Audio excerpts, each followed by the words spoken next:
అసలు మనం ఎప్పుడైనా ఫోన్లో క్యాలిక్యులేటర్ వాడేటప్పుడు పొరపాటున నంబర్లకు బదులు హ్మ్, ఏదైనా అక్షరం టైప్ చేస్తే ఖచ్చితంగా ఫోనేమీ పేలిపోదు గదా!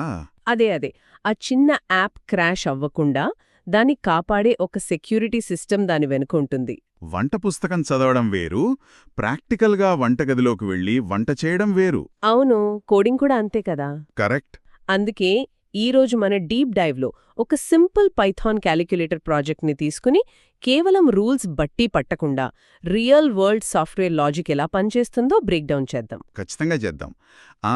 కోడింగ్ నేర్చుకునేటప్పుడు థియరీ కంటే ఇలాంటి ప్రాక్టికల్ ప్రాజెక్ట్స్ చాలా ముఖ్యం. అంటే ఒక క్యాలిక్యులేటర్ యాప్ అనేది బిగినర్స్కి ఒక పర్ఫెక్ట్ మినీ ప్రోడక్ట్ లాంటిది. రైట్, కేవలం మ్యాథ్స్ లాగా కాకుండా లాజిక్ నేర్చుకోవడానికి. ఎగ్జాక్ట్లీ. ఇది కేవలం మ్యాథ్స్ కాదు, ఒక ప్రోగ్రామ్ ఎలా డిసిషన్స్ తీసుకుంటోంది అని చెప్పే కోర్ లాజిక్ ఇందులో ఉంటుంది. ఓహో, అంటే వేరియబుల్స్ క్రియేట్ చేయడం, ఇన్పుట్ తీసుకోవడం లాంటివి కదా. ఓకే, దీని కొంచెం ప్రాక్టికల్గా ఆలోచిద్దాం. అడిషన్ సబ్ట్రాక్షన్ కోసం ప్రోగ్రామింగ్లో ఇఫ్ ఎల్స్ వాడతారు కదా. అవును. ఈ ఇఫ్ ఎల్స్ అనేది ఒక రైల్వే ట్రాక్ మీద పాయింట్స్ మెన్ లాంటిదనుకోవచ్చా? అంటే ప్లస్ నొక్కితే బండి ఒక ట్రాక్లోకి, మైనస్ నొక్కితే ఇంకో ట్రాక్లోకి వెళ్లేలా దారి చూపిస్తోంది. భలే చెప్పారు. అవును, పక్కా అలాగే పనిచేస్తుంది. కాని ఇక్కడ నా డౌట్ ఏంటంటే, మనం ఒక నెంబర్ ఎంటర్ చేయాల్సిన చోట ఏదైనా అక్షరం టైప్ చేస్తే ఏమవుతుంది? బండి పట్టాలు తప్పుతుందా? అక్కడే అసలు సమస్య వస్తుంది. అంటే ప్రోగ్రామ్కి ఏం చేయాలో అర్థం కాక ఆగిపోతుంది. దాన్నే క్రాష్ అంటాం.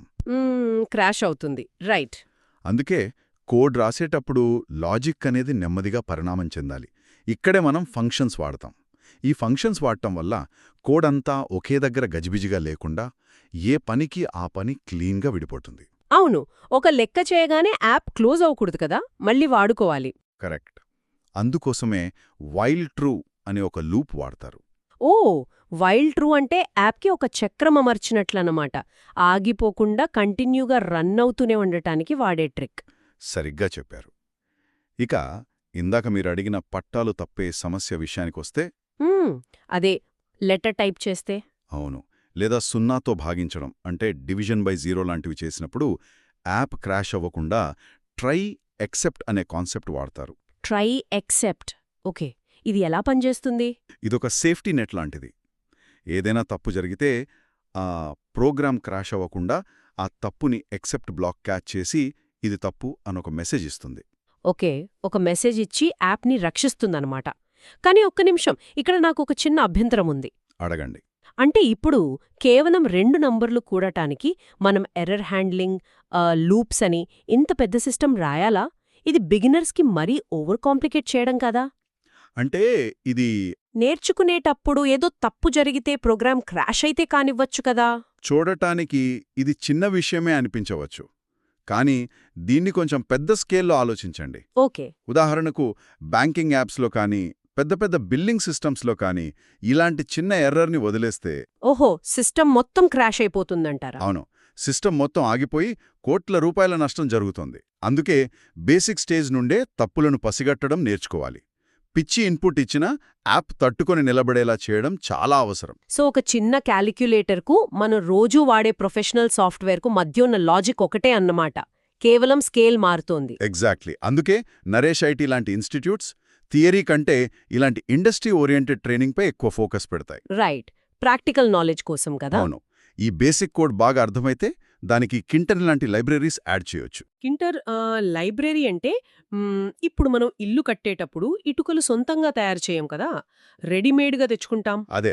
అలాగే పైథాన్లో ఈ రెడీమేడ్ కోడ్ బ్లాక్స్ని వాడితే నల్లటి కమాండ్ స్క్రీన్ కాస్త రంగుల బటన్స్తో ఉన్న నిజమైన యాప్ లాగా మారిపోతుందన్నమాట. పర్ఫెక్ట్ అనాలజీ అండి. ఆ కింటర్ వాడితే గ్రాఫికల్ ఇంటర్ఫేస్ వస్తుంది. అదే ఫ్లాస్క్ అని ఇంకో లైబ్రరీ వాడితే వెబ్ యాప్ లాగా మారుతుందా? కరెక్ట్. ఆ క్యాల్కులేటర్ ఇంటర్నెట్లో పనిచేసే వెబ్ యాప్ లాగా మారిపోతుంది. ఇక్కడే అసలైన మ్యాజిక్ ఉంది. ఒక బిగినర్కి ప్రొఫెషనల్కి మధ్య పెద్ద సీక్రెట్ ఏమీ లేదు. ఈ బలమైన బేసిక్స్కైననే వాయిస్ ఇన్పుట్, సైంటిఫిక్ ఫంక్షన్స్ లాంటి అడ్వాన్స్డ్ ఫీచర్స్ అన్నీ నిర్మిస్తారు. నిజమే. దీనంతటి వెనుక ఉన్న ముఖ్య ఉద్దేశం ఒక్కటే అండి, సాఫ్ట్వేర్ను కేవలం వాడే స్థాయి నుండి దాన్ని సృష్టించే స్థాయికి ఆలోచనా విధానాన్ని మార్చడం. ఎగ్జాక్ట్లీ. మనం రోజు వాడే వాట్సాప్, ఉబేర్ లాంటి యాప్స్ కూడా ఇలాంటి చిన్న చిన్న బేసిక్ లాజిక్స్తోనే మొదలయ్యాయి. అవును. ఒక సాధారణ క్యాల్క్యులేటర్ యాప్ వెనుకే ఇంత లాజిక్, ఎర్రర్ హ్యాండ్లింగ్ దాగి ఉంటే బహుశా రేపు వాడే ఏ కొత్త యాప్ని చూసినా అది ఎలా తయారైందో మన బ్రెయిన్ ఆటోమేటిక్గా డీకోడ్ చేయడం మొదలుపెడుతుంది. ఒక్కసారి మనమందరం లోతుగా ఆలోచించాల్సిన విషయమే ఇది.